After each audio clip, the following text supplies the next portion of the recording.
Oyez, oyez, oyez. Et l'imbadical, le rhapsode, le griot, c'est moi. Encore une fois, je vous dis, comment allez-vous? J'espère que tout va bien. Quant à moi, je vais bien. Et je vous remercie infiniment du nombre de ceux qui ont vu la dernière vidéo. Mais là, je vais continuer sur le même chemin. Je sais, certains m'ont dit, Ewan, tu es un peu sévère. J'ai dit oui. Vous savez, quand on a une carie, on a une dent carie, qu'est-ce qu'on fait? Il faut l'extraire. Et ça va faire mal. Si on ne le fait pas, c'est toute la bouche qui sera contaminée. Et à l'âge de 20 ans, de 25 ans, vous allez être, où est-ce que j'ai ma soupe? Est-ce que quelqu'un peut me donner la soupe? Parce que je n'ai plus de dents. Alors quand on va extraire la dent, effectivement ça va faire mal. Mais juste pour un temps, et après, on a une bouche saine. La vérité, c'est comme ça. Elle fait mal, mais elle est nécessaire. Ça, c'est vrai. Là, aujourd'hui, nous allons parler du dépouillement de notre peuple, de qui nous sommes. On dépouille non seulement nos matières premières, ce que nous avons dans nos sous-sols, mais on dépouille ce qui est beaucoup plus évident. C'est notre identité. C'est ce que nous sommes. Notre histoire. C'est la falsification de notre histoire. Le négationnisme, quand on parle de ça, nous nous sommes absents. Et pourtant, nous subissons ce négationnisme. Lorsque, et ça, vous voyez vous aussi, lorsque on parle de l'Égypte, par exemple, de l'Égypte ancienne, qui on voit débarquer? Les Arabes. Il y a des expositions un peu partout, on parle des pharaons. Et les Arabes qui sont en Égypte, qui occupent l'Égypte d'aujourd'hui, se disent, ce sont eux les pharaons, les descendants des pharaons. Ce qui est faux, puisqu'ils sont arabes. Et les Arabes, comme tous les autres, hein, ils sont des descendants de Sem. Ce sont des Sémites. Qui sont les Sémites? Ce sont les Perses, les Arabes, les Hébreux, les Araméens, les Assyriens, les Hittites, etc. Ce sont ceux-là qui forment cet arbre généalogique qu'on appelle les Sémites, le sémitisme. Vous entendez partout, on parle d'antisémitisme. Ce sont eux. Ce n'est pas une question de religion, comme je l'ai dit tout à l'heure, à propos de Kénites. Nous sommes des Kénites, eux, ils sont des Sémites. Ils descendent de Sem, nous descendons de Ken. Il n'y a aucune religiosité. Et nous savons d'où viennent ces Arabes, les descendants de Sem.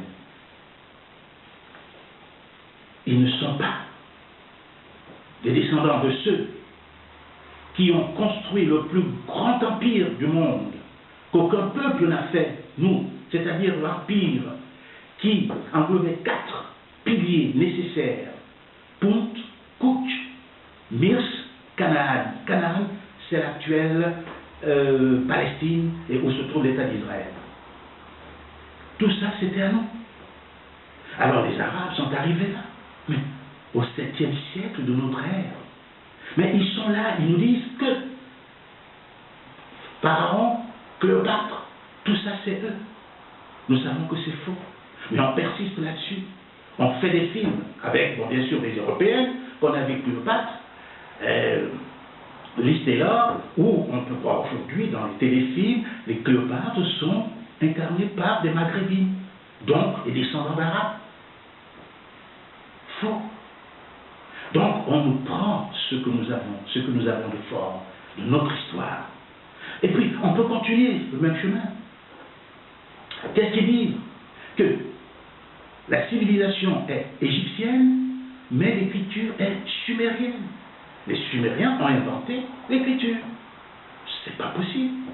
C'est comme dire à une mère que l'enfant qu'elle porte, le cordon n'est pas lié à un cordon ombilical qui permet de nourrir cet enfant. Parce que c'est ça, la civilisation ne peut pas se faire sans l'écriture. Donc si l'Égypte ancienne est un peuple, est une Égypte, de civilisation, elle a inventé l'écriture. Cela va de pair. Mais on nous détourne de l'histoire. Et ça, vous allez voir un peu, quand on parle des morts, les morts, n'importe qui, ils sont là, ils vont vous dire, ah, les morts, mais ce sont les Arabes, ou les Berbères, les Arabes berbères. Mais c'est faux, c'est archi faux, parce que le mot mort, du grec moros, du latin mori, qui veut dire mort, signifie des individus dont le teint est d'un brun chaud au reflet doré. Le teint d'un brun chaud au reflet doré. Est-ce que les Arabes sont comme ça? Et pourquoi les Grecs et les Latins utilisaient ce terme en ce qui nous concerne? Et nous sommes, tenez-vous bien, nous sommes au 8e, au 6e, au 5e siècle avant Jésus-Christ. Les Arabes, qu'est-ce qu'ils étaient à l'époque, avant Jésus-Christ? Ils sont connus comme des peuples nomades. Ce sont des peuples nomades, des bergers. Et vous connaissez, vous, des bergers qui ont apporté une civilisation dans le monde? Non. Tandis que le peuple, qu'on appelle le peuple arabe, c'est descendant de Sem, c'est grâce à Mahomet, qui est né en 570 après Jésus-Christ, qui a fondé l'islam en 622 après Jésus-Christ, qui est mort, lui, en 632 après Jésus-Christ, que ce peuple, ses descendants de Sem, ont commencé leur conquête. Et d'ailleurs, nous savons que les Arabes n'utilisent pas les mots des autres. Regardez par exemple, quand vous dites à un Arabe qu'il est dans l'Afrique du Nord, le mot Afrique, il n'accepte pas. Il dit Al-Maghrib. Al-Maghrib, c'est un mot arabe. Donc, Maghreb, le Maghreb, qui signifie pays au soleil couchant, ou le soleil couchant, ou l'Occident. Il n'emploie pas le mot Afrique. Alors pourquoi va-t-il employer le mot mort? Et que, quand je dis que c'est un mot qui vient du grec et du latin, mais ce n'est pas un mot qui nous désignait en tant que peuple, puisque eux-mêmes, ils parlaient de Kémites, parce qu'ils nous appelaient des Kémites, parce que nous sommes des Kémites. C'est écrit, prenez la Genèse, prenez la Bible, regardez. Et Wanlebé n'invente rien. Ils le savent. Mais le mot mort, ou moros, ou mori, qui est simplement qui veut dire, c'est ce qu'on appelle un sobriquet. Et ça se fait dans toutes les races, dans tous les peuples. C'est un sobriquet. Comme les Amérindiens parlaient des visages pâles, quand ils parlaient des Occidentaux. Visages pâles. Et nous, ils parlaient de le teint est d'un brun chaud au reflet doré. Donc non, ce n'était pas quelque chose de méchant. Oui, parce qu'il peut y avoir des sobriquets, des surnoms, des petits noms, qui peuvent être un peu méchants. Mais là, ça ne voulait pas dire cela. Donc, ça n'avait rien à voir avec les Arabes. Bon, mais aujourd'hui, on nous dit, ah non. Parce que les sobriquets, ça existe. Regardez, je ne sais pas si vous connaissez ce peuple, ça c'est une parenthèse. Du moins, vous avez entendu parler de Bamileke. Les Bamileke au Cameroun. On dit même qu'il y a une région Bamileke. On dit qu'il y a même un peuple Bamileke. Mais le mot Bamileke ne vient pas de Bafang, de Banganté, de Tchan, de Bafoussam ou de Baminda, non. Non, non, c'est un mot qui vient de les Walla. Nous, les Walla. Quand nos ancêtres étaient là-bas, ils avaient trouvé une similitude entre ces différentes tribus que je viens de citer. Quand ils dansaient, ils avaient des rites où ils portaient des masques. Et comme on trouve par exemple chez les Dogons au Mali, ça existe aussi, ce n'est pas que dans cet emplacement du Cameroun, de l'ouest du Cameroun, non, ça existe un peu partout sur le continent américain. Donc quand ils ont découvert ce peuple, qui portait ces masques en dansant, des rites, et pas quelque chose de méchant, c'est festif, c'est comme ça, eux ils portent des masques. Alors en Douala, dans notre langue, en Walla, pas le Douala, mais en Walla, on dit Ba bena ba mabote beleke, ceux qui portent des masques. Voilà ce que ça veut dire. Masque veut dire éleke, un masque. Beleke, c'est le pluriel de masque. Vous voyez? Donc c'est devenu ba beleke, si on abrège. Ba beleke, c'est devenu ba beleke. Ça aussi, c'est un sobriquet. Et d'ailleurs, je profite de l'occasion pour dire à mes frères et sœurs, ba beleke, qu'ils ont quelque chose de voilà en eux. Hein? Ça, c'est une parenthèse. Donc, le tribalisme, le régionalisme et toutes ces bêtises, nous pouvons le jeter dans la poubelle et continuer la route ensemble. Et nous, ce qui nous permet de revenir dans cette histoire de Kémite, qui est notre identité. Et ne pas confondre avec des sobriquets ou autre chose, ce qu'on nous enlève. J'ai écrit un roman. Comme tous les écrivains, ce qu'on fait, j'envoie le manuscrit à toutes les maisons d'édition que je trouve potables. Et j'ai eu des réponses favorables. J'ai eu des réponses favorables par les éditeurs qui m'ont dit bravo, mais à une seule condition, que j'enlève le mot Kémite. Alors j'ai dit, mais c'est pas possible. Pourquoi devrais-je enlever le mot Kémite? Il dit, ah, parce que il y a un mouvement de Noirs qui lutte contre les Juifs, ils sont contre les Juifs, donc j'ai dit, mais ça l'éditeur est venu chez moi. On a discuté, j'ai dit, mais ça a l'air de quoi? Je lui ai sorti la Genèse, je lui ai montré, Kémite, ça existe, Sémite, ça existe, et ça n'a rien de religieux. Les Sémites, il y a des Hébreux qui sont juifs, il y a des Arabes qui sont musulmans, bon, mais ça n'a rien à voir avec la religion. Et il a regardé, il a lu, il a dit, ah, bravo, je n'avais pas compris, tu m'apprends quelque chose. Mais quand il est allé, il a vu son patron, qu'est-ce qui s'est passé? Il m'a dit, ah non, il faut enlever. Et en plus, bon, pour le décourager, il me dit, ton livre, il fait 400 pages, il faudra réduire ce livre à 150 pages environ. Là, j'ai compris. Parce que si j'emploie le mot Kémite,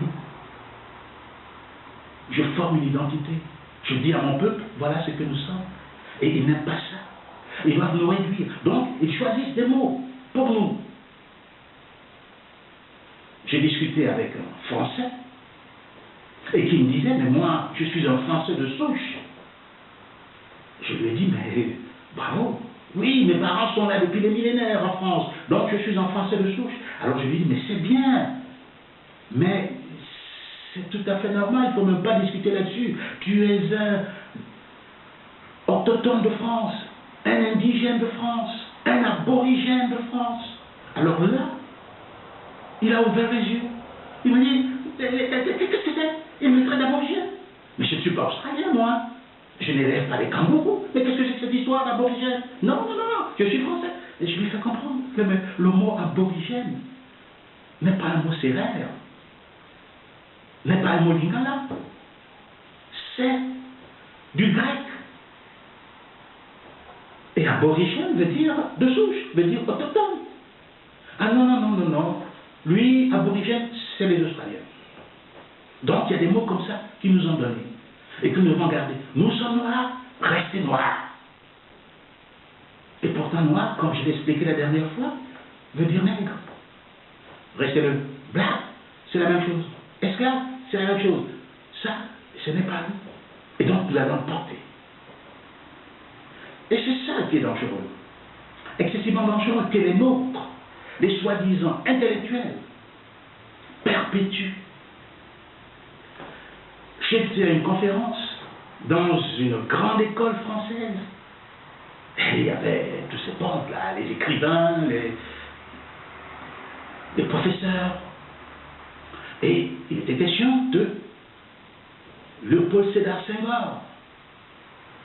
Alors, on me pose la question, je donne la parole, je prends la parole. Dans cette assemblée d'intellectuels de tous bords, je dis la vérité, je dis non seulement ce que je pense, mais je dis la vérité. Je dis que Senghor est le vassal de l'impérialisme colonial. Il est le chantre de tous ces intellectuels nègres qui nous enfoncent, qui nous mettent la tête sous l'eau. Et alors là, il fallait voir les réactions. Mais les Européens qui regardaient un peu étonnés. Et là, il y a un nègre, professeur d'université, écrivain, qui se met à, qui a failli avoir ce qu'on appelle une attaque, et qui me disait, mais c'est pas possible. Mais ce sont ces noirs là, avec leurs cheveux de rasta là, et qui n'aiment pas les noirs, qui épousent des femmes blanches, parce que Senghor, parce qu'il a épousé une femme blanche, voilà, il ne l'aime pas, etc., etc.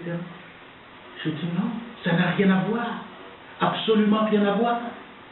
Je dis, maintenant, je vais prendre juste un poème de Senghor, un seul poème de Senghor, et après nous allons débattre là-dessus, si vous voulez. Je ne fais que dans le concret. Alors je vais faire exactement ce que j'ai fait, là, je vais vous le faire devant vous. Donc j'ai pris le poème de Senghor, Femme noire. Voilà ce qu'il écrit, Femme noire. Là, je veux qu'il n'y ait pas de misunderstanding, comment dire, il y a une incompréhension. Le poème, il est bien écrit, il est superbe, la langue française s'est enrichie. Cet homme est un poète qui manie très bien la langue, la musicalité, on a tout y est. C'est pas ce que je conteste, mais c'est ce que le poème explique, nous dit. Je vais vous le lire. Et après, nous allons décortiquer ce poème. J'y vais. Femme noire. Femme nue, femme noire. Vêtue de ta couleur qui est vie, de ta forme qui est beauté. J'ai grandi à ton ombre, la douceur de tes mains bandait mes yeux. Et voilà qu'au cœur de l'été, de midi, je te découvre, terre promise, du haut d'un haut col calciné. Et ta beauté nous foudroie en plein cœur comme l'éclair d'un aigle. Femme noire, femme obscure, fruit mûr à la chair ferme, sombre extase du vin noir, bouche qui fait lyrique ma bouche, savane aux horizons purs, savane qui frémit aux caresses, fervent du vent d'Est. Magnifique, non? Je ne conteste pas. Mais maintenant, décortiquons le poème.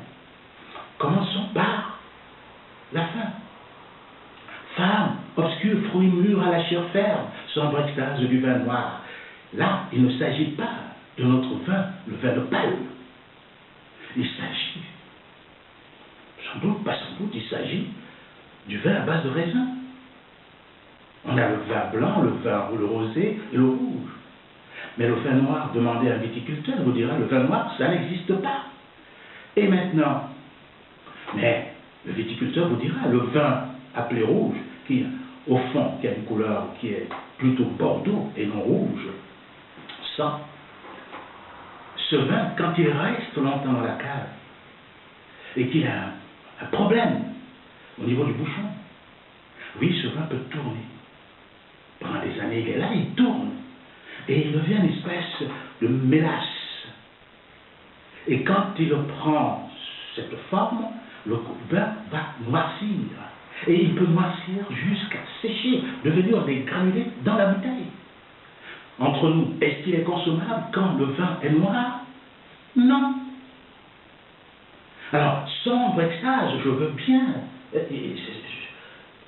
Cet homme est un grammairien, agrégé de grammaire, Senghor. Sombre extase du vin noir, mais sombre extase. Pouvons nous poser la question, on a le droit de se poser la question. Est-ce que l'extase est-elle sombre? Est-ce qu'une extase peut-elle être sombre? Non. L'extase, c'est le ravissement, c'est l'émerveillement, c'est l'enchantement. On regarde par exemple le feu d'artifice pendant les fêtes. Qu'est-ce qu'on voit? La pyrotechnique, quand on regarde ça, on est ébloui, on est emporté avec ces couleurs dans les cieux. Donc ça c'est l'extase. C'est comme dire une tristesse joyeuse. Non, la tristesse ne peut pas être joyeuse. C'est la même chose. Donc on peut se dire, mais le poète il a le droit de dire que, bon, changer les choses. Mais oui, soyons magnanimes. Hein? Essayons de donner des circonstances atténuantes à ce poète. Disons, à quoi pensait-il quand il parlait de sombre extase? Alors j'imagine, j'essaie de travailler avec mon cerveau. Je suis quelqu'un, vous êtes là quelque part dans les bois. Hein, il y a des arbres. Et tout à coup, vous avez envie de vous soulager. Vous allez dire, quand je dis soulager, pas faire pipi, non, mais de l'autre côté. Et vous vous dites, mais tiens, si je trouvais un buisson, et ça, les buissons, c'est pas ce qui manque. Vous n'allez pas vous cacher, mais vous camouflez, pour que personne, si tierce personne passe, ne vous voit pas confondre entre le buisson et vous. Et vous êtes là derrière le buisson. Vous descendez votre pantalon, ou vous soulevez votre jupe ou votre robe, ça dépend. Vous descendez votre slip, peut-être kangourou, tiens, encore un kangourou, pourquoi pas? Les slips kangourou, ça existe. Alors là, au lieu d'être dans ce coin qu'on appelle, dans un bon français, un lieu d'aisance, où quand vous allez décharger, n'est-ce pas, ce qu'il faut décharger, vous allez faire, enfin, libérer. Et là, comme une espèce de synchronisation divinatoire, hein, et là, tout à coup, boum, vous avez une bourrasque de pluie qui vous trempe dessus, juste au moment où vous devez lâcher le paquet. Là, oui, effectivement, vous ne pouvez pas faire « Ah non », vous allez faire « Parce que, mes chers amis, on peut danser sous la pluie et être en extase, joyeux. On peut chanter sous la pluie.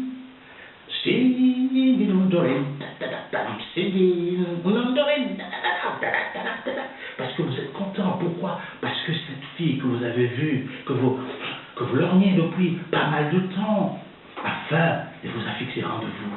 Vous êtes heureux. Alors qu'il pleuve, qu'il vente, vous êtes joyeux. Vous êtes en extase. L'émerveillement. Donc vous pouvez chanter, danser sous la pluie. Mais, mes amis, chier sous la pluie, point d'extase. Oh non. Alors, nous pouvons dire que cette femme noire, obscure, sombre, froidure à la chair ferme, comme diraient les enfants, le langage des enfants, n'était pas caca. Est-ce que vous voyez? Ça, c'est quelque chose qu'il faut essayer de comprendre. Moi, j'essaie de comprendre, d'analyser. Et en plus, quand il continue, ce cher Senghor, c'est écrit là, fouille, gazelle aux attaches célestes, les perles sont étoiles sur la nuit de ta peau. Gazelle aux attaches célestes, les perles sont étoiles sur la nuit de ta peau. C'est super. Mais oui, mais la nuit de ta peau. Il enfonce le clou. La nuit de ta peau. Ça veut dire que cette fille, elle est tellement noire qu'en plein midi, le soleil est au zénith. Le ciel est bleu. Elle est là, cette, appelons-la Madjiguène. Madjiguène, la splendide, la sublime Madjiguène. Elle est là au bord de la rivière. Et elle se dit avec cette chaleur, il fait moins 40 à l'ombre. Elle va prendre une petite trempette dans cette sublime rivière. Et quand elle va se déshabiller, enlever cette robe bariolée aux couleurs vives que nous aimons, et qu'elle va enlever ses bijoux, ses courriers, elle disparaît. En plein midi, il fait jour. Parce qu'elle est tellement noire qu'elle devient invisible. Donc il faut qu'elle ait des perles pour la voir. Et quand on ne la voit pas, hein, son petit ami, son petit copain qui est là, qui va dire, mais Madjiguène, où es-tu? Mais je ne te vois pas. Mais Madjiguène qui dit, mais je suis là. Mais montre-moi tes dents, moi, enfin, je te vois. Vas-y, remets tes colliers, sinon je ne te vois pas. Ça s'appelle comment dans la langue française? Une digression. C'est là, je n'ai jamais vu. Si vous avez, si ce que je dis est faux, je vous en prie, allez-y. C'est ce qu'on appelle une digression. La chose et son contraire. Dire par exemple, c'est un peu la digression, c'est moi, je ne suis pas raciste, mais j'aime pas les étrangers. Dans la même phrase. Qu'est-ce que vous avez dit? Et c'est ça. Ce monsieur nous fait comprendre que la femme noire, etc. Mais c'est les noirs. C'est pas bon. C'est pas bon. C'est pas bon. C'est ça. J'ai entendu, je pense que vous l'avez entendu, je l'ai vu sur Facebook, sur Internet, à la télévision française, on interviewe un écrivain, professeur aussi, qui dit, il pose la question, mais ces jeunes-là qui sont noirs, qu'est-ce que vous les dites? Il a dit, moi je les dis d'être fiers, d'être noirs. Et il se dit intellectuel, et il se dit écrivain. La question qu'il faille se poser, ça, je me pose la question, et vous devez vous poser la question. Vous avez ce grand poète français, Charles Baudelaire, un vrai français de souche, un aborigène de France. Qu'est-ce qu'il a écrit quand il écrit à propos de cette femme kémite? Écoutez ce qu'il dit. C'est très intéressant. Sur ce teint brun, sur ce teint fauve et brun, le phare était super. Le teint fauve et brun, il parle de la femme kémite. Il dit, je veux longtemps plonger mes doigts tremblants dans l'épaisseur de cette crinière lourde. Il y a plus de 150 ans, à l'époque, la femme ne se défrisait pas. La femme kémite, il le dit. Et il va plus loin. Pourquoi, l'heureux enfant, veux-tu voir notre France, ce pays trop peuplé que fauche la souffrance? Et il continue. À l'artiste pensif, ton corps est doux et cher. Tes grands yeux de velours noir, tes grands yeux de velours sont plus noirs que ta chair. C'est ce qu'il écrit. C'est ce qu'écrit ce grand poète. Et il est français. Qu'est-ce qu'il dit? Ah, ces phrases, j'aime beaucoup. Je veux dormir, dormir plutôt que vivre, dans un sommeil aussi doux que la mort. J'étalerai mes baisers sans remords sur ton beau corps poli comme le cuivre. Le beau corps poli comme le cuivre. Cet homme emploie les mots sur ce teint fauve et brun. Il ne dit pas noir. Il parle des yeux qui sont noirs, parce que les yeux peuvent être noirs, des yeux bleus, les yeux marrons, les yeux, etc. Mais la peau non. Et il va immortaliser cette fille. Écoutez, à la très chère, à la très belle, qui remplit mon cœur de clarté, à l'ange, à l'idole immortelle, salut en l'immortalité. Voilà ce que un Européen écrit sur la femme kémite, sur cette déesse que nos ancêtres, à l'époque, nous sommes à l'époque de l'Égypte antique, qualifiaient de Shakira, fille du soleil. Et le garçon, c'est Chakara. Nous sommes des Chakara. Et les filles, les Shakira, avec l'emblème du soleil. Et la question qu'il faut se poser maintenant, supposons que ce Baudelaire, Charles Baudelaire, avait eu des enfants avec cette kémite, qui n'a jamais traité de noir, et que les gens traitent sa progéniture, le fruit de ses entrailles, de métis ou de mulâtre, est-ce qu'il aurait accepté? Jamais. Jamais il n'aurait accepté parce qu'il connaît. Il sait que pour les bien-pensants, ces êtres innocents sont le fruit de la fornication. Et la fornication, qu'est-ce que c'est? C'est une sexualité coupable. Et quand on parle de sexualité coupable, on parle de quoi?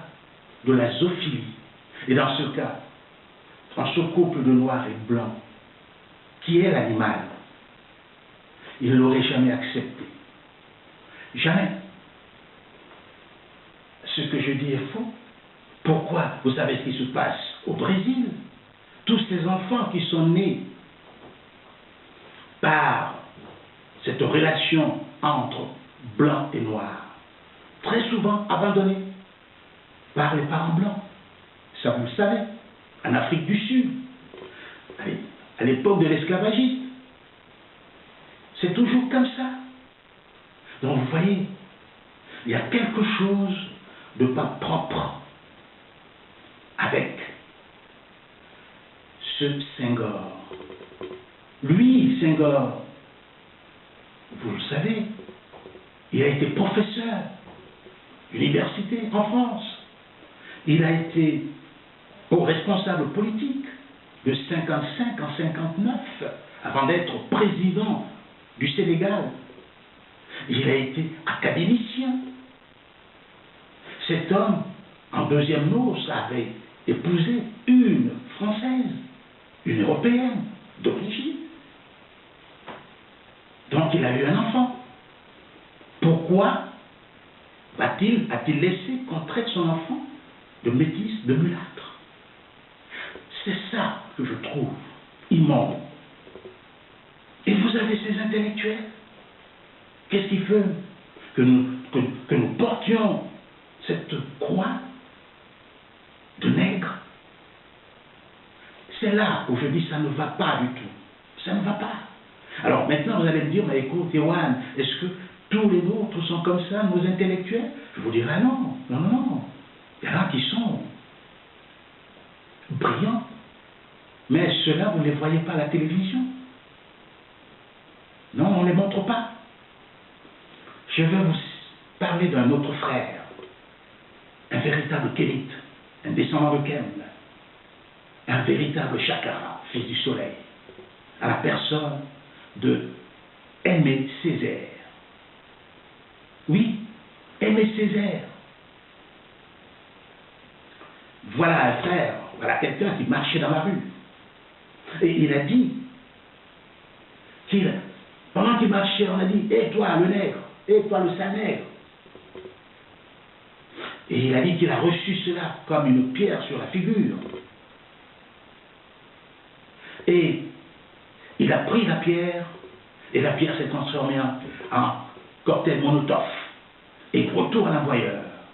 Et ça a explosé. Ceci n'est qu'une image, hein, une métaphore, parce que bon, lui, il utilise sa plume.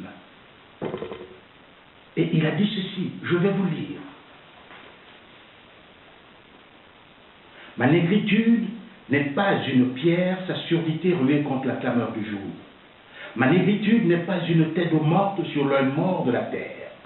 Ma négritude n'est ni une tour ni une cathédrale.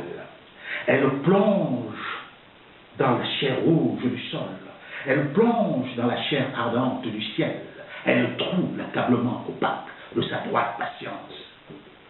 Et il le dit. Là, vous sentez, est-ce que vous sentez le verbe monter? Et comme il connaît la langue, il emploie aussi le cynisme. Et il continue. Et là, pour ceux qui n'ont rien inventé. Et là, pour ceux qui n'ont rien, qui n'ont jamais rien exploré. Et là, pour ceux qui n'ont jamais rien dompté. Mais ils s'abandonnent, saisis à l'essence de toute chose, ignorant les surfaces, mais saisis par le mouvement de toute chose, insoucieux de dompter, mais jouant le jeu du monde, véritablement les fils aînés du monde, poreux à tous les souffles du monde, air fraternel de tous les souffles du monde, lit sanguin de toutes les eaux du monde, étincelle du feu sacré du monde, chair de la chair du monde, palpitant du mouvement même du monde. Comment vous sentez?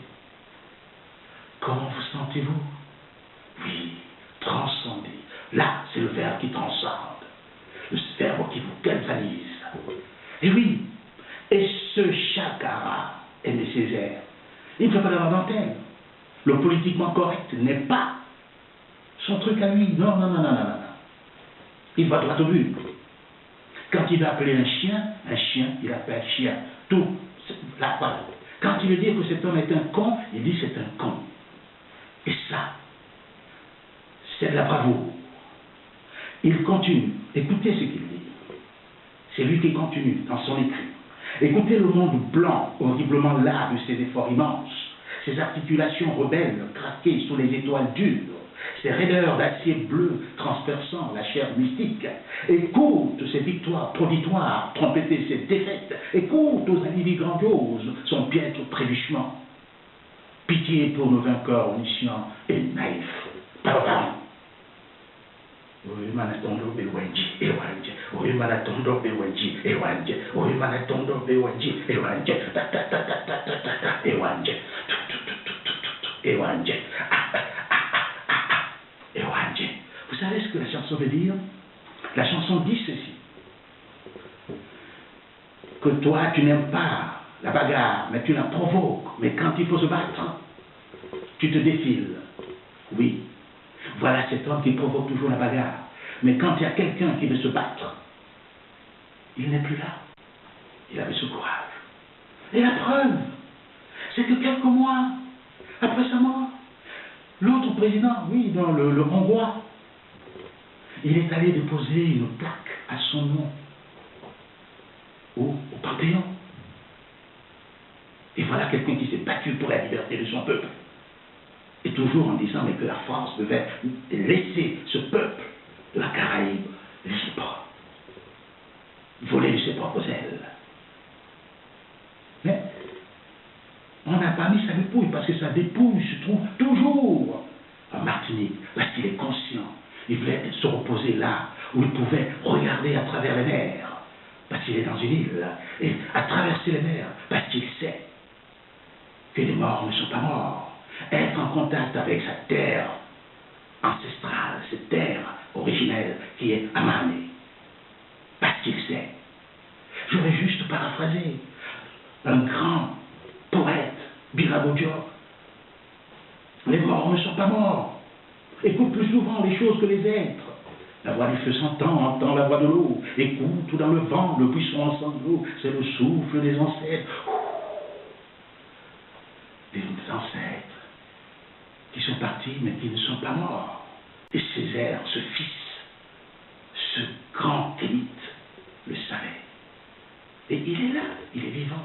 Et son courage doit nous servir d'exemple. Et d'autres exemples que nous avons, des nôtres. Est-ce que vous vous souvenez de Rosa Parks, cette kémite américaine, qui a dit « Je reste dans le bus, ça, ceci est ma place ». Et qu'est-ce que ça a créé? Un boycott monumental. Voilà comment elle est rentrée dans l'histoire. Essayez de boycotter. Essayez. Refusez qu'on vous stampille de noms qui ne sont pas les vôtres. Qu'on vous appelle ce que vous n'avez pas décidé. Essayez d'être des hommes et des femmes debout. Je vous avais dit, vous n'avez que deux alternatives. La résignation ou la résilience. Choisissez. Si vous faites le bon choix, alors soyez les bienvenus dans le cercle des braves. Le cercle où les hommes et les femmes sont debout et qui n'ont peur de rien. Et comme ça, nous pouvons danser, nous pouvons chanter. Oui, manatondo bewanji, oui, manatondo bewanji, ewanje, ta ta ta ta ta ta ta, ewanje, courage, ewanje, vas-y, avance, fonce mon frère, fonce ma soeur, n'aie peur de rien. Tu n'es pas comme ces imbéciles qui disent à la télévision, I am black, I am big black, hein? Et ils savent, et ils ne savent pas que black veut dire noir en français, et noir veut dire nègre, et nègre par extension veut dire esclave. Et ils passent à la télévision pour nous dire ça. Non, ils ne sont pas les nôtres. Refusez cette imbécilité. Imbécile qui veut dire dépourvu d'intelligence. Vous ne l'êtes pas. Alors, Ewanji, oh, Manatondo, Ewanji, Ewanji, Ewanji, Ewanji.